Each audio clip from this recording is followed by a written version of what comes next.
and welcome to Niaga Spotlight with me, Tamina Kausji. Niaga Spotlight goes through the week in business and future affairs.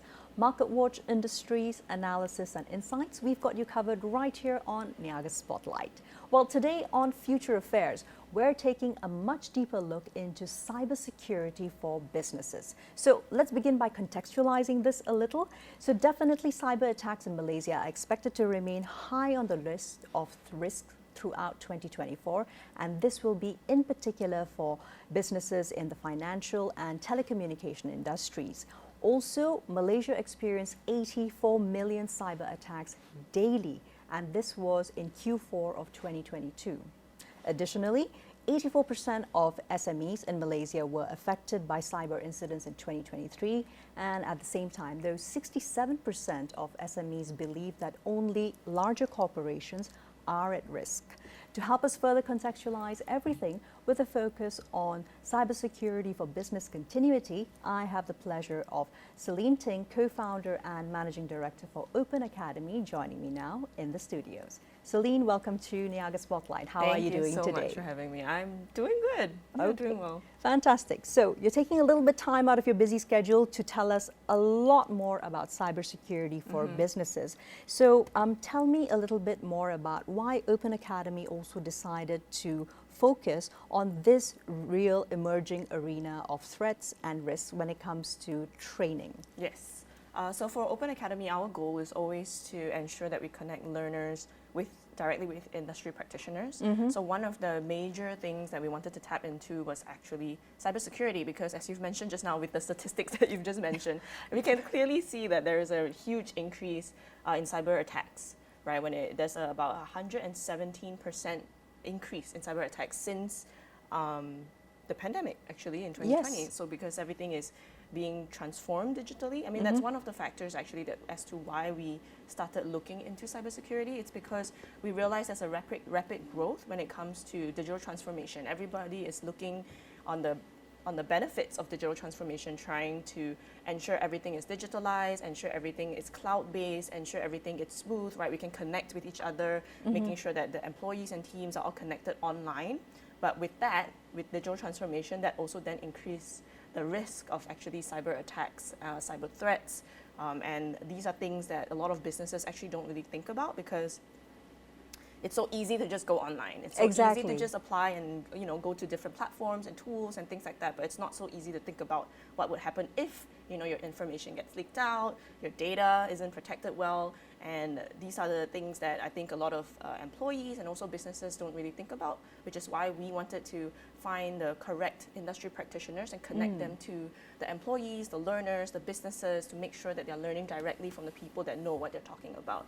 So that is one of the main reasons as to why we decided to go into cybersecurity, the learning content for cybersecurity. That's one of the main reasons why. Number two, it's just like I said, increase in cyber attacks, and everyone's talking about it. Everyone knows it's important, but nobody really knows where to find the correct information. Because again, if you go online, you can probably find a lot of information about cybersecurity. Oftentimes, people don't really know where to start. So our platform or our training actually allows for people to know kind of like systematically how to even get started with cybersecurity. What is cybersecurity? What is cyber attack? What kind of different threats are there possible online? These are things that we actually cover on our platform to make sure that we cover the fundamentals, right? We want to make sure that everyone is informed fundamentally in terms of cybersecurity and are aware, and they are getting it directly from the industry practitioners themselves. Exactly. So I'm hearing a lot of relevance to the end cycle when it comes to the risks and the threats. But at the same time, let's cycle back a little bit, Celine, and perhaps we can go a little bit deeper into what actually constitutes a cybersecurity risk when it comes to the way in which SMEs usually do business once they've gone digital, meaning which, for example, you're definitely having all your meetings most likely online. Yes. Face-to-face would only be really important ones. Correct. You could also have the communication aspect with clients, etc. So how do you actually sort of shift the mindset for SMEs and especially smaller business owners to be sensitized that this also involves cyber risk, not just transactions of money and etc.? Exactly. I think with, like you said, just mentioned with communication and with the increase of being remote in general, like being able to communicate online, those factors actually contributes to potential risk when it comes to cybersecurity already, right? So even just something as simple as not setting your password strong enough, like just putting, I don't know, ABCD 1 2 3 4, just doing something your birthday. like that. Yes, your birthday, your last name or something like just putting that, especially with like work emails or specific portals and platforms that you're using to put in data and things like that. Just not even thinking about the password is already a cybersecurity threat. It's already a cyber risk in general, because if anyone is able to kind of tap into that platform, they basically have access to all the information that you have. Indeed. Just think about it as a business, and even as a smaller business, as an SME, this information is important, right? Because you're trying to strategize, you're trying to grow, you're trying to do well, and you're trying to build your credibility and all of these kinds of things. And if a cybersecurity attack or cyber threat happens, and you're not preventing it from happening, all that effort, your credibility, your operations, everything just stops, because immediately you already know that something is wrong, data is being leaked out, your clients aren't able to trust you anymore because their data is being leaked out. So there are just so many of these things that could potentially happen just even with smaller businesses themselves, especially on the business and reputation side of things. With bigger companies, maybe companies feel a little bit more reassured, but with smaller companies, these are things that they need to build, right? They need to build the trust, they need to build that kind of reputation with their clients, and not thinking about cybersecurity is really a dangerous thing when it comes to smaller businesses. So even starting from small things, making sure your website is secure, making sure your employees are aware of what kind of passwords they should be setting, what kind of information they should be giving out to people, the links that they send out, are they, do they have expiration dates? Right. Are they able to, are people not able to access those kinds of things? Just understanding those fundamentals will greatly kind of like shift the mindset of your employees, understanding that, okay, these are the parameters. Yeah, Exactly. Correct. And I really hear you on the parameters, because we also have stats which show that about 60% of small businesses that do not deal with a cyber attack, they actually close down within 6 months after the breach. Yeah. So I think it's all about having a more preventive mindset and approach when it comes to cybersecurity, right? Moving along from there, Celine, I was really interested in asking about OpenAcademy's perspective when it comes to current factors which are now influencing Malaysian businesses to, all right, we are in the digital sphere, we have that footprint, so now we have to start investing and prioritizing investments in cybersecurity training. What trends are you seeing, particularly in this year, 2024? I think a lot of people think cybersecurity it's a big word. Right, it's a word that it's kind of like, sometimes it can sound a little bit intimidating, and people or too umbrella. Yes, exactly. Everyone's like, oh, cybersecurity, what does that mean? Yeah. Do I need to get like very formal certifications? Do I need to be in the IT field, for example, in order for me to tap into cybersecurity? Is it a ninja team that gets parachuted in? Exactly, right. So it's such a big word, and maybe it's an intimidating word, but actually I think for this year especially, it's just, like I said, tapping into the fundamental of cybersecurity is one of the most important part, because it applies not just to the people working in IT or the people that need the technical skills, it applies to everyone in the company. Right now, everyone is connected. Like I said, you have a phone, you have a laptop, you probably have a tablet. All of these things are connecting you online, connecting you digitally, which all have a possibility of cyber threats. So that means that everyone within the company, whether it's the sales team or the customer service team, or even the managers themselves, the executives, all have a responsibility to be aware or at least understand the fundamental importance of cybersecurity. So I think tapping into that and making sure that your employees, your team, are being informed, right? Whether sitting through specific courses or trainings, or just learning content, ensuring they have learning content available to be able to understand more about cybersecurity. That's one thing that's important. And secondly is for companies to start having specific guides or standard procedures when it comes to cybersecurity. So whoever that comes in, when it comes to orientation or when it comes to their first day, they already should have something prepared, even on the cybersecurity side. So besides just setting up your email and understanding the company as a whole, there should be something to talk about preventing cyber attacks, making sure that they're understanding that there's specific phishing scams and things like that that could potentially come from the work that you do. So being aware of that even at the first day of their job is a great way to already start preventing things from happening. So I think these two things, although not very high tech, but are very important things, and I think currently happening right now at this point, whereby employers are looking for ways to be able to upskill their employees and their team at this point.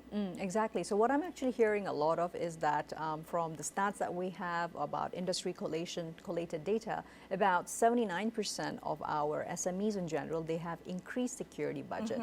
But it's good to also hear that they are now trying to approach cybersecurity risk and threat from a bottom up. Yes. So meaning which you basically ought to be getting a digital 101 on your first day, right? Correct. Does it have to be something which falls under your job scope, or is it just part of standard employee, let's call it digital hygiene? Would that be accurate, Celine? I think it's a bit of both. So in general, there should be a fundamental knowledge first, right? So there should be an understanding of cybersecurity, what is it all about, you know, what the categories are, the cyber attacks are, what are some of the things you should do if you realize there is something happening like that. So that, so as a fundamental level, I think generally all employees should know.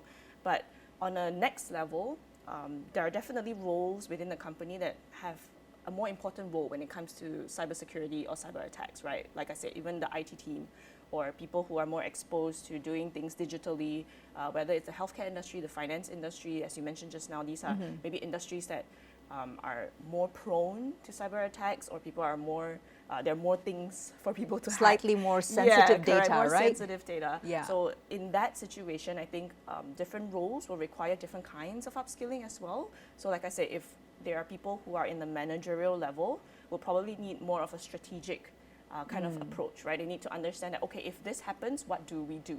What's the next step? What kind of procedure do I need to do? Who do I activate? Who do I, talk to make sure that everything is under control? So these kind are of more having like a troubleshooting SOP, but for the exactly. day-to-day, right? Correct. So exactly. So for the managers, that's their role because they kind of manage the people, Sure. right? So, but for people who are in IT, though they definitely require more of the technical aspect, right? So these are the people that needs to make sure that they are on the game, on the ball, right? And making sure that they're preventing any data, more data from getting leaked out, making sure everything is set up right. So they will require more of the technical aspect. So they probably need more certifications, more of the standard, cybersecurity courses. So they may need to go more in depth.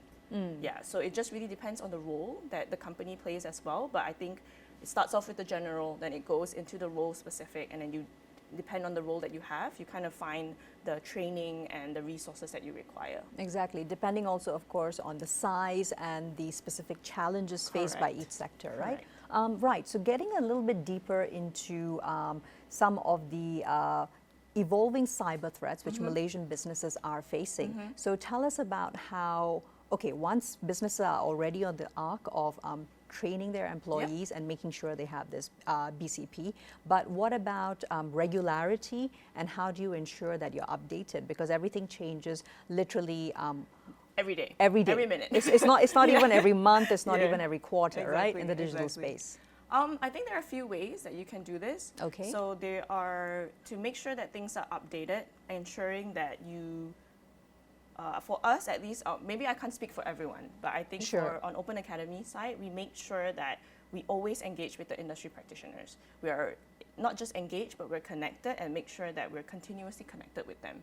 So that means that whatever content that we create, whatever learning content, training courses that we create, is directly from the industry practitioners, which means that they are executing the strategy, they are the ones consulting the clients, they are the one going through the entire process. So they know what is the latest thing. They know what is the latest, cyber threat. They know what is the latest cyber attack. They know what is the current situation in different industries.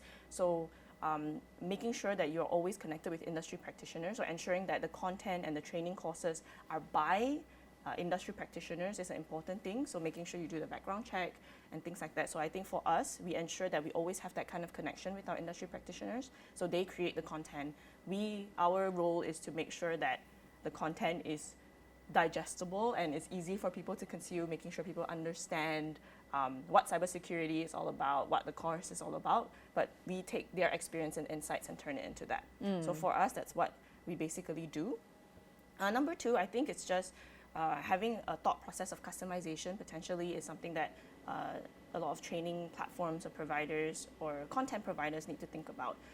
Sometimes general training is great, but having maybe more customizable kind of offers is also a great way to make sure that your content is always updated. What I mean by that is depending on people in the industry who reach out to you in terms of the training content or the cybersecurity content that they require, and depending on the industry that they have, you kind of customize the lessons or your courses based on them, right? So you look through ensuring that your case studies are updated, ensuring that your scenarios, all these You're kinds of looking things. at the trends. Yes, correct. Looking at that and making sure that those things are always updated. So so I would say like the methodologies to a certain extent and the framework usually is about the same because it's kind of like standard procedure, but it's always the examples, it's always the case studies, it's always the situation and the scenarios that are always ever changing. Of course, if let's say there's a new threat that's a little different, but usually it's like the situations that are different. So being able to make sure you customize those parts in your training courses is something that's very important. So that's why, again, back to my first point, industry practitioners are the ones that know the best in terms of what is happening. So we ensure they change the case studies based on the client. So it's most relevant to them. They can apply it directly to the situation that they're currently in. Exactly. And one thing that actually does stand out when it comes to emerging threats is ransomware, which is, unfortunately, once again, Malaysia is top of the list for Southeast Asian countries that have been targeted for ransomware. It was up by about 37% of such attacks, and this was only in 2022. No latest stats, but would you say that actually upskilling at least the businesses who are involved in the training programs, that does actually help them to solidly address such threats as they come in? Yes, I think that is definitely one of the ways that you mentioned. All right, great. So moving along from there, I would actually like to focus a little bit more on let's look at the training courses and how they're tailored to meet specific industries' needs. Let's talk about smaller businesses in particular. In general, what is the usual drop down of threats and attacks, or even their perspectives towards risks that they come to you with? I think with cybersecurity, so beyond the drop downs, I think, like I said, in terms of the framework and the methodologies, they are relatively quite similar, but there are always three things that people that usually cybersecurity training courses are all about. These are usually the main three learning objectives that should be in a cybersecurity course. So if you are taking a course, you should look out for these three things. Essentially, you want to make sure that you want to learn about how you can prevent access by hackers, which is what you mentioned just now, understanding ransomware, phishing, insider threats, whatever it is. So having and that how knowledge. to perhaps properly address them when they come in, not to give into a panic and maybe release customer data or even a bribe, right? Exactly, or knowing the process, right, the procedure on what to do next. If something happens, what do you do? Where do you go? Who do you speak to? I think that's something very important. So understanding how to do that is one. Number two is basically to ensure that there are methods in the cybersecurity training to teach you how to prevent information leaks in general, right? Understanding that, ensuring that employees recognize the potential risk of leaking information and what could potentially happen from there. Like I said, so the case studies actually apply here because I mean, we have seen a lot of different case studies like Yahoo, Facebook having this kind of situation. So understanding, showing them that these are the case studies, these are the repercussions, are a great way to ensure that they are aware that, you know, they need to prevent information from basically leaking out. And the last one is to ensure that as a business as a whole is to restrict access to restricted data. That's something that sometimes smaller business don't really look into because it's a small business, right? You have like 10 employees and but at the same time, small businesses are also usually connected to wider supply chains, which then could be piggybacked off by hackers. So because they are a smaller business, like you said, they're also using more third-party tools. Right? So they're using more vendors. Not in-house, Exactly. So you don't really know what's happening with them. So ensuring that you do your research and making sure that they are secure is also very important, and then ensuring that you are also protected on your side, even if you connect to a third-party tool or to a vendor, is also equally as important, essentially. So being able to understand that certain data is restricted, like you know that, okay, these are things I cannot allow third-party tools, or even some of the the employees that are not at a certain level to kind of access, being able to ensure you have that kind of differentiation is also crucial as a business owner and for a small business. I hear you on that. Now let's talk about perhaps the biggest influencing factor, which is cost, particularly when it comes to the smaller players, because generally the perspective often is, especially for the businesses which have newly digitalized, they're doing great, but at the same time their cybersecurity risk appetite is low, but the threats are high.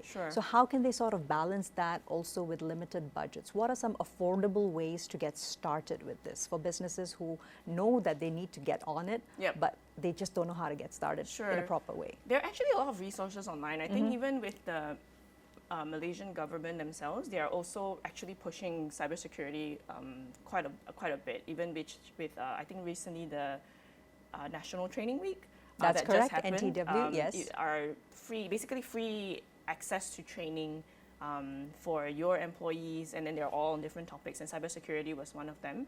Being able to access some of these resources are a great way when it comes to setting aside budgets or no budget essentially for trainings.